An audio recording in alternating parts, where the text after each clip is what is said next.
الان داشتم ویدیوی سهیل رو نگاه میکردم چطور رابطه طولانی داشته باشیم. بذار این برنامه رو بسازیم که چطوری اصلا این رابطه خوب داشته باشیم، اصلا چرا رابطه داشته باشیم. سلام دوستان عزیز ارجمند من، در یک شب زنده‌داری دیگه در خدمتتون هستم. اماد ساب 8 و به نام خداوند حال خوب این برنامه رو شروع میکنیم. موضوع برنامه امروزمون در رابطه با الهامیه که از ویدیوی سهیل اقتصادی گرفتم که چطور رابطه طولانی داشته باشیم. فکر کنم بهتر باشه برای من که برای شما در مورد این صحبت کنم که چطور اصلا یه رابطه داشته باشیم یا اینکه اصلا چرا رابطه داشته باشیم. سوالی که باید از خودمون بپرسیم اینه که دلیل بر این که وارد این رابطه میشیم چیه و دقیقاً از خودمون بپرسیم چه مدل رابطه ای میخوایم داشته باشیم. صحبتی که سهیل داره تو برنامه خودش میکنه در مورد کساییه که توی رابطه زناشویی قرار گرفتن و چطوری میتونن رابطه سالم، سازنده و آرامش بخش داشته باشن و خوشحال باشن کنار هم دیگه. ولی من میخوام بگم که اصلا چرا باید رابطه داشته باشیم تا زمانی که یک دلیل و یک منطقی پشتش نباشه که بخوایم وارد یه رابطه یا ریلیشنشیپ بشیم. آیا به خاطر رابطه‌های سکشوالمونه، به خاطر سکس و ارضا شدنی که میخوایم وارد یه رابطه بشیم، به خاطر ارضا شدن عواطف، احساسات و تنها نبودن ایمونه که میخوایم وارد یه رابطه بشیم. نیاز به یعنی شخصیتمون نیاز داره که یک کسی کنارمون باشه. خب که برای اینجور افراد میتونیم بگیم که خب چه لزومی داره که با یه جنس مخالف تو رابطه باشی یا یک رابطه به اصطلاح ریلیشنشیپ داشته باشی. میتونی یه دوست داشته باشی کنارت. یا عادت کردیم به آسیب دیدن، عادت کردیم که دلایلی رو برای خودمون داشته باشیم برای پیشرفت نکردن، برای غر زدن، برای نرسیدن. چون اکثر آدمایی که بشینیم پای صحبتشون که از رابطه اومدن بیرون، که تو رابطه و ناراضی‌ان، در مورد این صحبت میکنن که جلوی پیشرفتمو گرفته، دست و بالم بسته است، همش تو مخی برام داره، حالم باش بده. خب بعدش هم ازشون بپرسی چرا تو رابطه، میگه که نمیدونم، یا نمیتونم تنش بذارم، یا اگه بره به یکی دیگه بده چی، یا هزار تا چیز دیگه ای که بهونه‌ای که برای خودمون میسازیم. این مخصوص آدماییه که عادت کردن به آسیب دیدن. یه سادیسمیه که بهش من میگم سادیسم رابطه، که ما یه نفری رو میاریم کنارمون و اون یک نفر تکرار آسیب هاییه که ما سال به خودمون زدیم. یعنی ما از یک رابطه سمی میایم بیرون، دوباره یک رابطه سمی دیگه ای رو به وجود میاریم، شاید بدتر شاید کمتر، که این سادیسم رو به خودمون هی بدیم. این سادیسمی که نرسیم، این دنبال این بهونه ایم که اگه من پیشرفت نکردم، اگه من ندارم، اگه من نمیرسم، به خاطر رابطمه، اگه من هرچی، به خاطر رابطمه. این برای این دسته از آدم هست. برگردیم عقب در مورد این صحبت کنیم که چه دلیلی داره که ما وارد رابطه شیم. اول از همه برای کسایی که تو رابطن. خب تو کسی که تو رابطه است، چه زن و شوهرن چه فابریکن، خیلی طولانی مدته، ما میگیم مثلا بالای 2 ساله که با هم تو رابطن، 1 ساله که اصلا بده بره. از خودمون بپرسیم الان که تو رابطه هستیم یه جدول بسازیم. من تو برنامه رابطه صمیمی که تو 0 تا 100 تو تاپیک سلامت روح و ذهن باتون صحبت کردم، در موردش صحبت کردم تا بخشش. گفتم یه جدول برای خودتون درست کنید، ببینید که چیزایی که داره بهتون میده اون رابطه با چیزایی که داره ازتون میگیره میچربه یا نه. اگه میچربه که دهنتو ببند دیگه قور نزن و برو سمت درست کردنش. اگه نمیچربه یا از اون آدمایی هستی که دنبال یه نفری هستی که کنارت باشه، یه شرایطی رو برای خود درست کنی که نرسیدنتو بندازی گردنو. که من یه صحبتی رو کوتاه در مورد اون کسایی که این سادیسمو دارن بکنم. زندگیتون رو دارید تباه میکنید سر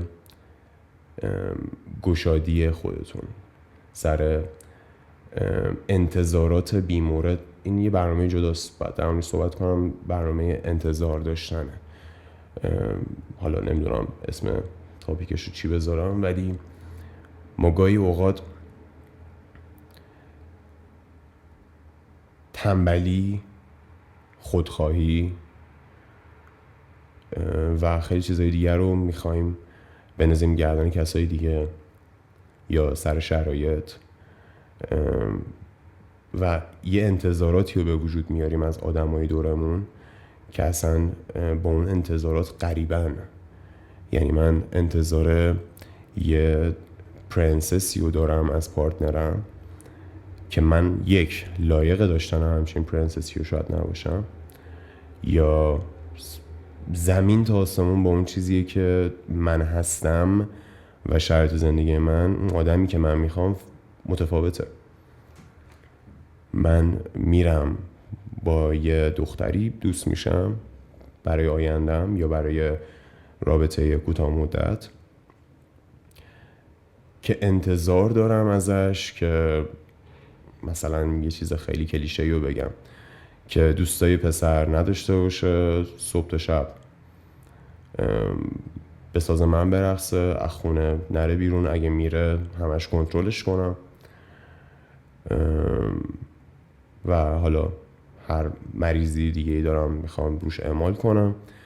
در صورتی که من این دختر رو توی پارتی باش آشنا شدم، در حال رقصیدن با یه لباس بسیار زیبای سکسی که با 2-3 تا دوستای پسرش هم اومده اونجا. من این آدم رو اینجا تو این شرایط انتخاب کردم، بعد ازش انتظار دارم که اون نباشه. دنبال چی؟ داداش، دخترم، این به هیچ جا نمیرسه مگه اینکه فقط به خودت آسیب بزنه. من تو برنامه‌هایی که براتون میسازم از همه مهمتر و از همه چیزی که از همه بیشتر بهش تاکید میکنم اینه که تو خودت فقط مهمی، نه خانواده، نه آدما، نه پارتنرت، نه پتت، هیچ. اول از همه خودت، بعدش بقیه. و رابطه‌ای که تو با این شرایط انتخاب میکنی برای اون دسته از آدمایی که گفتم فقط داره خودتو نابود میکنه. یعنی اصلا از همه بیشتر داره خودتو نابود میکنه و اگه هم بقیه رو نابود کنه، نه تو بعداً بهش فکر میکنی، نه برات مهم خواهد بود بعدش چی میشه. و تنها چیزی که برات میمونه آسیب‌ها و خاطرات سمی هستش که برای پارتنر بعدی تعریف میکنی یا برای دوستات، یا همیشه تو یادت هستش که دخترها همشون این شکلی هن، پسرها همشون این شکلی هن. نه عزیز دلم، تو این شکلی، ماها این شکلی. دسته بعدی آدمایی هن که ناخودآگاه و به اشتباه و نادانسته وارد رابطه میشن که اون به خاطر اینه که نمیدونن دقیقاً چی میخوان. هنوز خودش نمیدونه از زندگیش، از خودش چه انتظاراتی داره، بعد وارد رابطه ای میشه که از اون طرف انتظاراتی داره که اون انتظارات خودشو توش پیدا کنه و این هم به هیچ جا نمیرسه. دسته بعدی آدمایی هستن که شکست‌ها، بدبختی‌ها، ناراحتی‌هایی که از رابطه‌های قبلیشون، حتی از روابط سمی که با خانوادهشون شاید داشته باشن، از طرف مقابلشون میخوان کولی بگیرن یا ازش بخوان که جبرانش کنه به هر نحوی. اگه کاستیای مالی باشه از طرف مقابلشون میخوان، اگه کاستی احترام باشه از طرف مقابلشون میخوان، اگه خیانت دیدن دهنه طرف بعدی رو میخوان سرویس کنن که این هم به هیچ جا نمیرسه و دوست عزیز فقط داری به خودت آسیب میزنی. و این حرفا رو دائما از تراپیستا، از بزرگترها، از کسایی که برات عزیزن شنیدی که اشتباهه، ولی باز ما تکرارش میکنیم و دلیل اشتباهش این تکرار، یک میتونه این سادیسمه باشه، خودآزاریه، مازوخیزمه میتونه باشه، دیگر آزاریه، و سومیش میتونه باشه که ما نمیدونیم اصلا برای چی وارد رابطه میشیم. و اگه دلایلی هم دسته بعدی کسایی هستن که میدونن برای چی وارد رابطه میشن ولی نمیدونن چه شخص مناسبی و مناسبه براشون که برای اون رابطه‌ای که میخوان انتخاب کنن.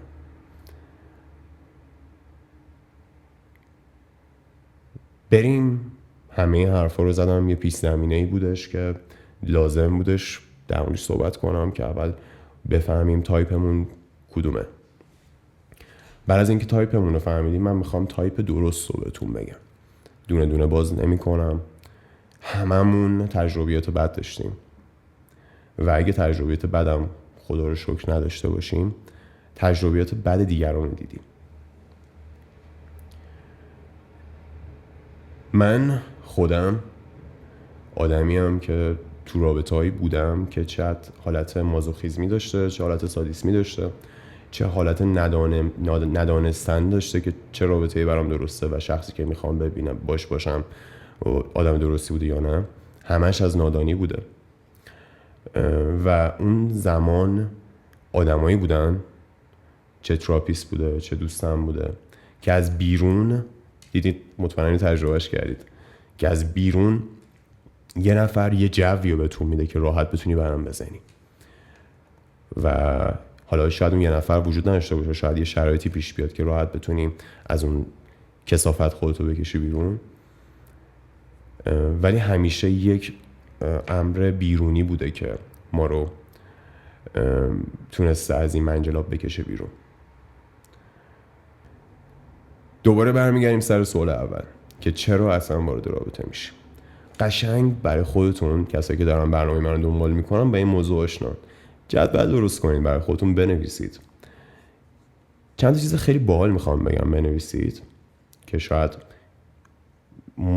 90% شما نشیده باشید. اگه هم شنیدید که دمتون گرم، امیدوارم اجراش کنید. علاوه بر این که بنویسید یا اصلا بشینید بهش فکر کنید که چرا من میخوام وارد یک رابطه بشم، مثلا شخصی هنوز پیدا نشده. اول از همه من چرا احتیاج پیدا میکنم که یا دوست دارم، دوست داشتن رو احتیاج میاد دیگه، یعنی اینجوری نمیشه که من عشقم میکشه با یکی باشم. مطمئنا یه سری چیزا رو میخوام پر کنم که تو زندگیم که میخوام یه کسی کنار من قرار بگیره. بعد از اینکه این سوال خودتون پرسیدین، به نتیجه هم رسیدیم، الان میخوایم برگردیم ولی داریم از این بر نگاش کنید. من الان متوجه شدم که سر مسائل بیشتر جنسیم میخوام وارد یه رابطه بشم. جنسی بچه‌ها میگم فقط سکشوال نیستش، سر اینه که من دوست دارم یک زیبایی کنارم باشه و این زیبایی بهم آندروفین، دوپامین و حس خوب میده. یعنی من یه پارتنر جذاب میخوام، حالا علاوه بر اینکه نیازهای سکشوالمو برطرف کنه، نیازهای دیداری و شنیداری من برام اوکی کنه. یعنی من وارد رابطه نمیشم که فقط با هم سکس داشته باشیم، وارد رابطه میشم علاوه بر اینکه سکس دارم، از دیدن طرف مقابلم لذت ببرم، از شنیدار اون دلبریایی که برام میکنه، یا اگه مرد باشه شما دختر باشید، از اون صحبت‌های گرمی که به شما حس آرامش یا مفید بودن و جذاب بودن و حس خوب به شما داره انتقال میده. نیازه دیگه، این هم یه نیازه. من خب پس انتخاب کردم که کسی رو نزد به خاطر نیازهای سکشوالم و فیزیولوژیکیم میخوام وارد رابطه‌ای بشم که فکر نکنم دیگه تو این قرن آدمایی باشن و مطمئنم 90% کسایی که دارن برنامه منو میبینن دچار این کسری باشن که فقط سر قضیه سکشوال بخوام وارد رابطه بشن. بعدش میرم میگم که من برای نیازم کیو باید انتخاب کنم. خب میرم یه بر اساس سلیقه خودم دختری انتخاب میکنم، بر اساس سلیقه شما پسری انتخاب میکنم که مثلا قد فلان داشته باشه، هیکل فلان داشته باشه، در مورد چیزای سکشوال هم صحبت میکنم دیگه، رنگ پوستش این شکلی باشه، موهاش این رنگی باشه، رنگ چشش این شکلی باشه، دستش گنده باشه، پاش بلند باشه یا هر چیز دیگه. بعدش چیزی که میخواستم بگم، گفتم آدم ها از خودشون خیلی کم اینو میپرسن و بهش عمل میکنن، اینه که آیا چیزی که من مد نظرمه من لایقش هستم یا من اصلا گنجایش و امکانات داشتن همچین چیزی رو دارم. یعنی چی؟ یعنی که من یه سوپر مدل میخوام، یه پرفورمنس خیلی خوبی تو قضای سکشوال داشته باشه، ولی خودم یه آدمی هستم که اصلا جذاب نیستم، نه ورزش میکنم، با اینکه میتونم جذاب باشم، میتونم به موهام برسم، میتونم به هیکلم برسم، میتونم به پوستم برسم، میتونم روی پرفورمنسم تو قضای سکشوال کار کنم و بهتر باشم، ولی تو همش ضعیفم. پس چجوری میتونم همچین لوبتی رو داشته باشم؟ دسته اول آدمایین که در حدش نیستن. خب من باید اول از همه خودتون کار کنید از نظر ظاهر و از نظر پرفورمنستون که بتونید لایق همچین کسی باشید. چرا همچین حرفی میزنم؟ چون بچه ها جدایی ها از همین نالایق بودن ها به وجود میاد. من اگه به هر واسطه‌ای وارد یه رابطه‌ای با این لوبت بشم، اگه پسرم دختر، اگه دخترم پسر، اگه کافی نباشم واسه داشتن همچین چیزی، لایق نباشم، ختم به جدایی میشه. یا به هر دلیلی تونستی وارد رابطه بشی باش، ولی یا اون دیگه تو رو نمیخواد، یا اینکه انقدر اونو از خودت هایتر، اونو از خودت بالاتر میبینی. اینو بعد از چند ماه بعد دارم میگم که شروع میشه شکاکیا، فریکا، گیر دادن و کشیدن پایینا. بدترین قسمتشه که تو یه آدم ضعیفی هستی و طرف مقابلت برای با تمام جذابیتی که داره سر محبت تو و اون آرامشی که تو بهش میدی وارد رابطه با تو شده و اصلا ظاهر تو براش در اولویت نیست و فقط سر محبت و آرامش و امنیتی که تو بهش میدی باته. هنوز وارد قضیه پول و ثروت نشدم.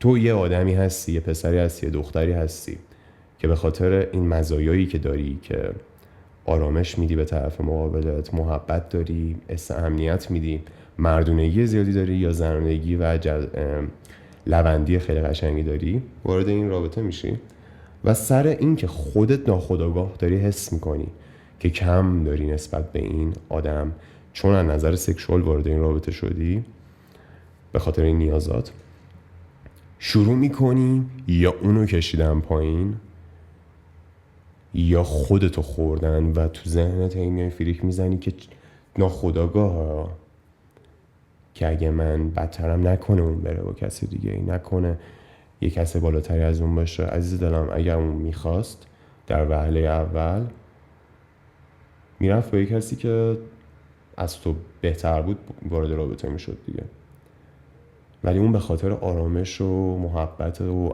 حس امنیتی که تو بهش میدی وارد رابطه شده با تو، ولی تو به این چیزا فکر نمی کنی. میگیم اینا حرفه، اون این حرفا رو میزنه، ولی اگه یه پسر جذابی که تو محل کارش هست، یه دختر جذابی که تو محل کارش هست تنها با این آدم باشه، نکنه دلش بره. اینها چیزاییه که نمیدونم به خاطر جامعه‌مونه، ولی من تو تمام مطالعاتی که یا پادکستایی که گوش کردم، چه تو ایران چه با روانشناسایی که تو ایران صحبت کردم، دوستای روانشناسی که دارم، چه مقاله ها و پادکست های خارجی که دارم نگاه میکنم، این معمولا تو عموم جامعه های کشور دیگه هم هست. این چیزی که دارم بهتون میگم، به خاطر کاسیای خودتون و دست گذاشتن رو چیزای والاتر خودتون رو یا بلیم میکنین و نابود میکنین یا طرف مقابلتون رو نابود میکنین. و دسته خیلی مشهور، دسته آدمایی هستن که این جذابیت های ظاهری رو ندارن ولی اعتماد به نفسش رو دارن و میگن همینی که هست و به جاش با پول و چیزای مادی اگه داشته باشن فقط قول ندن و چرت و پرت نگن که طرف مقابلشون گول بزنن، ظاهر نما نباشن، وارد همچین رابطه هایی میشن و باز در درون خودشون رو نابود میکنن و باز در درون خودشون رو نابود میکنن و در مرحله آخر طرف مقابلشون یا میکشن پایین. سعیشون ناخودآگاه بر اینه که محدودش کنن، باعث از بین رفتن همه اون جذابیت شدن و در مرحله آخر میگن که تو مشکل داری.